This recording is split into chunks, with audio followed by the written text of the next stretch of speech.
यांचं दादांवर खरंच प्रेम होतं का असा सवाल केलाय उमेश पाटलांनी। दादांच्या संधीवर मोठे झालेले लोक दादांच्या कुटुंबाला मानसिक त्रास होईल असं वातावरण निर्माण करतायत असं उमेश पाटलांनी म्हटलंय। तर उमेश पाटलांची पोस्ट वक्तव्याला धरून केलेली आहे असं रुपाली ठोंबरेंनी म्हटलंय।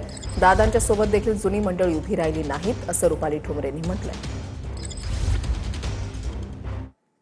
दादांनी दिलेल्या संधींवर मोठे झालेले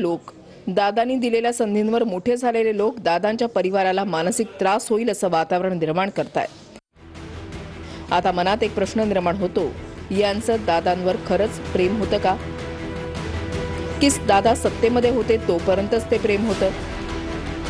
दादांवर खरं प्रेम असतं तर दादांच्या परिवारावर कणभर जास्त प्रेम असायला हवं होतं। दादांवर प्रेम असल्याचं सांगणं खूप सोपं आहे, पण दादांच्या परिवाराच्या पाठीशी निस्वार्थपणे उभं राहणं हीच परीक्षा। मी गेल्यानंतर माझ्या माणसांना तुम्ही जपलं की त्यांनाच एकटं पाडलं? आज दादा असते तर त्यांनीही हा एकच प्रश्न विचारला असता। उमेश पाटील मला वाटतं नाव घ्यायला घाबरले असतील, परंतु प्रथमदर्शनी तरी तटकरे साहेब आहेत, प्रफुल्ल पटेल साहेब आहेत की ह्या लोकांनी दादा गेल्यानंतर पवार कुटुंबासोबत खमक्यापणाने उभं राहायला पाहिजे होतं। सुनेत्रा वहिनींना ती ताकद, ते बळ, तो विश्वास द्यायला पाहिजे होता।